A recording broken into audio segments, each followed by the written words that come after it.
What are they doing? We got a fucking tie because I didn't even care. I'm pissed off about this shit.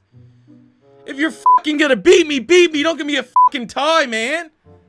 What's going on, everybody? C4 here. Welcome to the newest episode of the Toronto Huskies. I believe it's episode 12, where in today's episode, we will be playing Week 12 and Week 13 against the Jets and Ravens, respectively.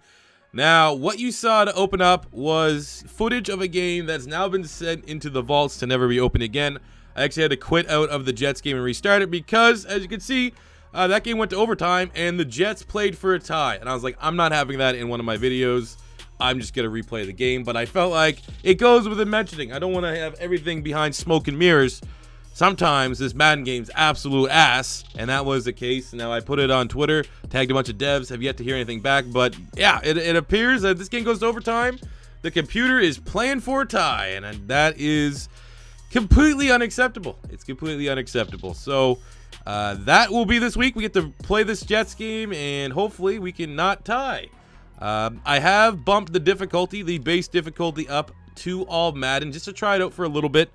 I kind of liked how it felt, and we're going to see. Because, you know, we're 7-3, so I feel like why not up the difficulty here for at least the final stretch? Because, you know, in reality, I would have guessed the Huskies were like a 9-win team. Given how well I can play, you know, my skills and the team that we've built, 9-win team would have been the absolute ceiling. And what we could tell is, you know, we are what? The 4th best team in the league right now. There's a big tie. And when you look offensively, you know, we're about middle of the pack. But defensively, we have the number 1 defense in the league, at least by points against. So I was like, all right, maybe let's up the difficulty. See if that will help the teams, give them a chance. But it's not like we've been playing on all pro and getting our, you know, just dominating teams. More often than not, all of our games have been very, very close. So we got the Jets this week. Before we jump into that, we'll talk about contract negotiations because we've kind of ignored it for a little bit.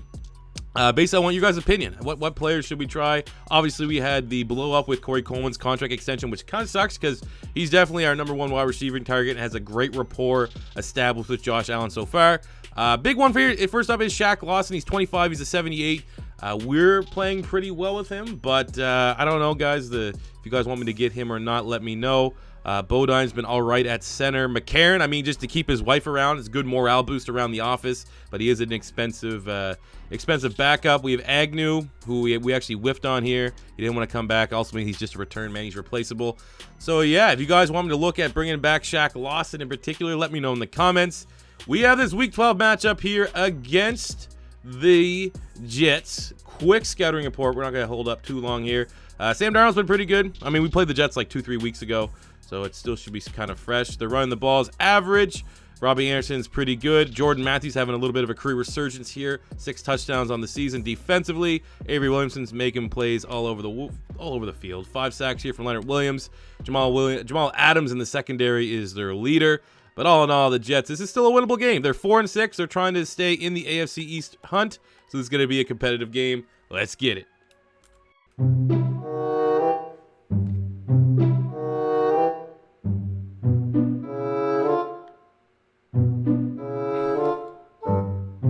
Oh, brilliant. Great start.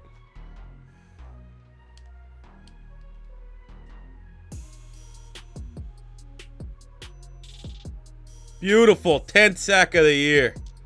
Don't drug test the man. Do not drug test this man. Please, I beg you. All right, 0-0. Let's see if we can do anything here. Let's try to attack him deep. Come on. Dallas Goedert, baby. Nope. All right.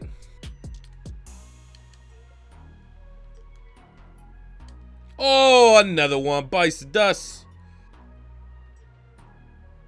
Oh, it looks like Harrison Phillips, much like Dallas Goedert early in the year, got that ab tear. You know he's going to be getting shredded. Got to take a couple weeks off, go to Cabo like Ezekiel Elliott did, and get ripped. All right, everybody. First score of the game. Hold your excitement. Can the Jets connect on this very short field goal? They're taking their time. He's making sure he's lining up great right between the uprights.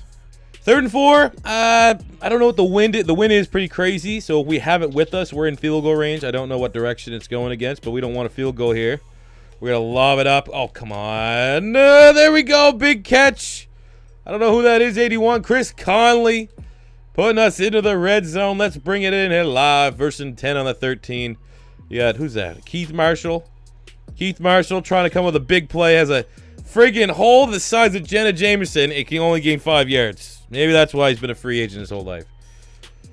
2nd 5. Fullback flare. This is one of my favorite plays to target Dallas Goedert. I'm not going to lie. That's probably where we're going to go. Let's see. Come on, Dallas. Oh, wide open. Dallas Goedert. Just like that. Touchdown. No offense, but second half. Made halftime adjustments. Sean McDermott got him going. And there's the first touchdown of the game.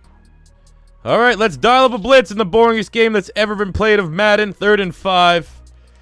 Oh. Oh, no. Oh, what are you doing? Oh, that was just... Got big old fingers, man. Hit X when I was trying to switch guys. 3rd and 14 in the red zone. If you watched last week's episode against the Giants, they went to the red zone like 5 times, and we held them to a field goal every time. I would assume they're in 4-down territory here. You would guess that that's going to be the case. I don't know yet, though. They the last time... Oh, there they go. They're going for it. Thank God. The last time they were in this spot... They just ran the clock out. So, you never know with the Jets. Come on. Oh, interception. Mike. Oh, fall in the end zone. Interception. Micah Hyde. It's good to have him back in the lineup after serving a suspension. Let's see if we can bleed the clock out and win this ugly game 7-3. Well, that was the worst game of all time. Thank God it's over with. I'm looking forward to the next matchup against the Ravens. Looking at the highlights from this game, not much. Josh Allen was accurate, I guess you could say. We committed to run the ball just to get out of here with a win. Goddard, 8 catches, 118 yards and a touchdown. He's been a monster. Best skill position player we've had. We got 2 sacks from Trent Murphy, a sack, and the game-sealing interception, you could call it, from Micah Hyde. Whatever. Get me out of this game. Get me into the doubleheader. Game 2 of our doubleheader, Week 13 against the 7-4 Baltimore Ravens. So this is going to be most likely a much tougher matchup than the Cupcake Jets. Lamar Jackson is the starter, 2,800 yards, 17 TDs, 9 picks.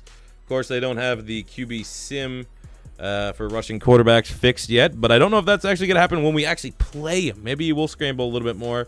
Not really worried about Kenneth Dixon as their running back. They re-signed Jeremy Maclin. He's having a nice year. Same with Crabtree. Got some possession guys. C.J. Mosley's a tackle machine. Not getting out to the quarterback a whole lot. Tony Jefferson does have 4 picks, so we need to be worried about throwing it to the tight ends and running backs out the backfield. But we are 8-3, and we're going to be gunning for that 9 wins. Like I said, I would have guessed this team could peak maybe at 9 wins this season. The fact that we have that opportunity at Week 13... Especially looking at Week 15, we have the 1-10 Dolphins. Could be a miracle run, your own little Leicester City. Let's get into this Week 13 matchup against the Baltimore Ravens. Toasty! Oh, it finally got someone with the jump. Rip Eric Weddle again. We murdered Eric Weddle earlier. I feel like is this the second? Why are we playing the Ravens again? I feel like we already torched the Ravens. Whatever. Look at that. Oh, what a play. All right, we've been sacked 3 times. Have no pass protection. I have a feeling this is going to be as boring of a game as the Jets one was. But let's see if we can make a big play here. Oh, come on. Come on. Oh, Zay Jones, most underrated receiver right now on the Huskies. Every time we need to make a play, he steps up. 3rd and 13. Don't want to stall in the red zone. You got big-bodied guys here. Calvin Benjamin. We got Zay Jones. Let's see what we can do. Who wants it? Fuck, just check it down. Might as well just check it down and kick the field goal. 2 hours later. All right, fuck this. Let's take a shot or get sacked. Either or. Doesn't matter. We're still in it because the first touchdown is going to win this game. Oh, Zay Jones. Finally a play. The first big play we get, it's Zay Jones coming up again. That guy could be averaging like 30 yards a catch. Bringing it all the way up to the 1. Josh Allen gets smoked. Still able to find Zay Jones downfield. Come on, man. Where's the extension? Get the touchdown. Second and goal. We're going to see if we can get him to bite on the play action and hit Dallas Goedert. And there's an insta-sack. All right. Going backwards. Beautiful. Well, let's tie it up here. 3rd and 5. Baltimore Ravens trying to do something. See what they can do. Nothing, hopefully. Bend don't break, but Tucker's best field goal kicker will have to go against. Oh, all right. Oh, hey, look. Everyone just missed their tackle by an arm. Fucking. Oh, get me out of this all Madden bullshit. Like, it's not even like I'm getting stomped. That's the first time anyone's done anything against my defense in all Madden. It's just not fun. All-pro, everybody. Stick with the all-pro sliders, too. Oh, big play Dallas Goedert on 3rd and 8. Putting us up into the red zone. Gonna be a nail-biter. Finally, a pulse in this game. It only took, whatever the fuck, 30 seconds left in the game for it to happen. 2nd and 1, 15 seconds left. We're on the 4. Not worried about it. Not worried about it. Let's go Dallas. Come on, Dally. It's first down. All right. All right. Do we dare go C4 special here? I don't know yet. They want us to keep passing, so we'll keep trying to keep it on the air because the last time we've run the C4 special, especially on all Madden, it gets sniffed out right away. Let's go. Oh, run for it. Run for it. Oh my God. Why doesn't he run? Is right trigger run? Fucking holding right. All right, here we go. Game on the line. C4 special to send it to overtime. Don't know if it's going to work or not. Of course it's going to work. Of course it's going to work. All right, 11-mile-per-hour wind field goal. Oh, you would. You would put me in that timeout. We got this. We got this. All right? It's gotta be.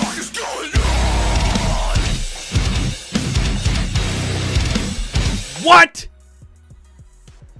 Who even calls a timeout on an extra point? That kicker's cut. Kicker's cut. Get me out of this shit. That kicker is cut. That was quick. Meet our new kicker, Eddie Pineo from Florida. Florida Gator. Born and bred. Should have done this from the beginning. Hauschka couldn't get. He didn't even get on the bus, the team bus, when he got home. Can't believe you shanked that. All right, next episode will be Week 14, Week 15. 2 big divisional matchups. One against the very good Patriots that want to desperately get that win and try to get back first place in the AFC East. And then we take on the 1-11 Dolphins. That should be a shit pumping, but that is still, that might be one of the most frustrating losses I've had. And a frustrating episode. Both those games were low scoring. We were trying out all Madden. It didn't work out, but I'm pretty sure that my pain and frustration usually makes for entertaining videos. So I hope you guys did enjoy. As always, if it's your first time stopping by, don't be afraid to hit that subscribe button. Smash the like button, guys. Likes are helping me out in a big way. Looking to get like 500 likes on every Huskies episode, so that'd be great. And yeah, that does it for me here today. A bizarre update in the McCoy Huskies breakup. LaShawn McCoy and his agent have filed a lawsuit of wrongful termination and defamation of character against Huskies GM owner Mr. C4 in excess of $100 million in damages. Word around the league is that NFL Commissioner Roger Goodell supports LaShawn McCoy in the matter, and his only comment was that this is not the first complaint filed against the Huskies owner. LaShawn McCoy and his agent have also filed for a one-time mandatory roster rule called Canada, an abbreviation which stands for Coalition for Absolving New and Existing Acquisitions and Contracts Deferring from America, which essentially would mean, come this offseason, all members of the Huskies have an option to null and void their contract and move to an American team. We're already told a few key members of the Huskies team are already hoping this rule passes, not because they hate Canada, but they want to get as far away from this Huskies organization as possible.